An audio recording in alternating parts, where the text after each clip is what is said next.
Hey, what's up everyone? Raging Golden Eagle here, having way too much fun as always. And I just realized something pretty dang funny. I can actually address the vast majority of criticisms I see being leveled at me by simply pointing out that double standards are the real issue with most of what I complain about. And I was actually reminded of this because of that video I did last week about Roll20. So Cliff Notes version, in case you guys didn't watch it. A woman was rejected from a role-playing group because, as the DM told her, he doesn't accept women into his group that aren't in some way related to his existing players already. So she raised a bit of a stink about it on Reddit, and then a guy claiming to basically be the owner of Roll20 contacted her and said, "Oh, if you just tell us who this is, we're gonna kick him off our platform. Tools like that aren't welcome here." And sure enough, it's actually in their policy. You can't discriminate based on gender. But here's where the double standards come in. As people pointed out both in the comments section of that video and to the original Reddit conversation, there are groups that openly advertise themselves as being woman-only or trans-only or whatnot, and they're given a pass, despite the fact that they are blatantly violating the terms of service. And a lot of the criticisms I get are kind of related to this same thing. Well, you're always complaining about these women-only groups and how unfair it is, right? And now you have a problem when a guy isn't allowed to make his good old boys club? Well, talk about hypocrisy, huh? Nah, not really, and if you actually think that way, then I'm sorry, but you have a defective brain. I actually don't mind what they are doing. If some women want to have a women's only club, I don't care. Hell, sometimes I want them to do exactly that. Like in the case of BLM, for instance. There's this big thing that they want to have like black-only dorm rooms and stuff on campus. I say, okay, let them do it. If someone hates me because I'm white, I don't want to hang out with them anyway. The way I see it, if you're segregating yourself away from me, you're doing me the favor, not the other way around. I don't want to deal with you anyway. Please, go into your own little safe space and stay in there. Where I have a problem is that this attitude is not reciprocated.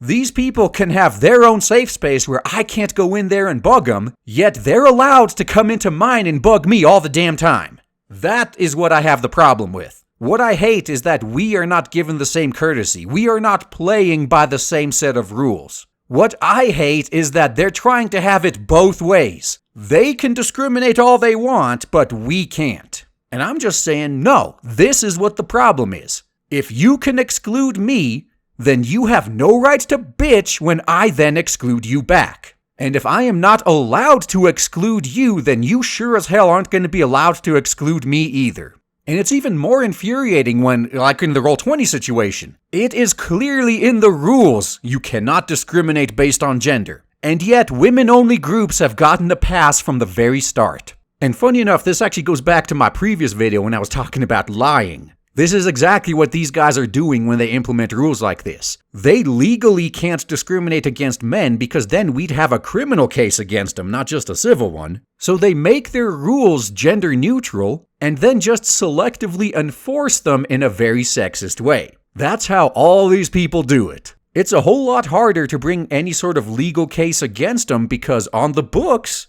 they don't discriminate. They just discriminate with their enforcement. Now, it's not impossible to bring a case against them when they do this. It's just expensive and time-consuming and no one's gonna. Men don't have legions of billionaires and lawyers willing to take on these cases for free just for brownie points. And this is precisely why I don't feel guilty at all for using dishonesty right back at them. Okay, you say we're not allowed to discriminate based on gender, but you only enforce it against us. Alright, fair enough. In that case, I'm just gonna lie about the reason why I'm discriminating. Good luck proving it. And holy shit, I still do not understand the mindset of these people. Why would you want to enter a group filled with people that hate you and don't want you there in the first place? Who's gonna benefit from that? Nobody. And I'm probably sounding like a broken record right now, because I've said this a bunch of times before, but if someone hates me and doesn't want me around, I'd like to know about it. Because then it'll save me the trouble of associating with someone that doesn't want me around anyway. I'm one of those people that likes to reciprocate that kind of attitude. The second someone basically tells me that they hate me and they don't want me around, I'm like, ooh, thanks for being honest. I was actually debating trying to make friends with you, but thank you for telling me up front so now I don't waste all that time. And then I move on to someone who may actually want me around. Everybody wins in the end. Again, we're not talking about someone being denied access to some life-saving service or something. We're talking about groups of friends playing a game together.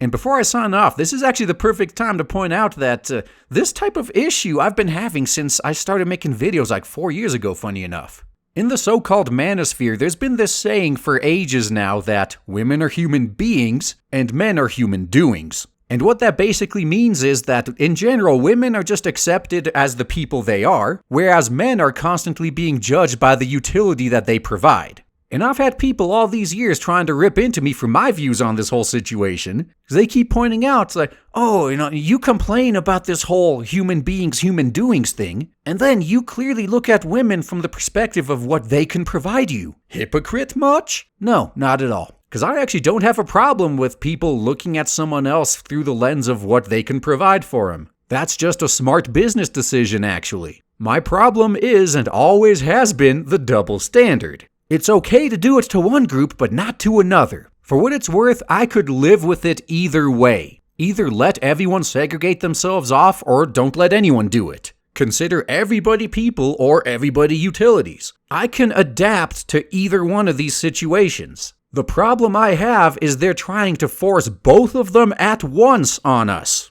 And this is where it gets irritating. We're all supposed to be playing by the same set of rules, yet due to selective enforcement, one side can freely break the rules all they want, but the other one can't. How long would you hold your interest in a sports game if the referees were clearly biased against one of the teams? You'd lose interest really quickly, wouldn't you? You may get mad, especially if it's your team that's being discriminated against, huh? So I hope I've cleared this up a little bit in case anyone was curious. When I look at most of the stuff I complain about and most of the complaints I get about the stuff I complain about, double standards are more than likely the root cause of all of it. And that's all I got to say, guys. Thanks for listening.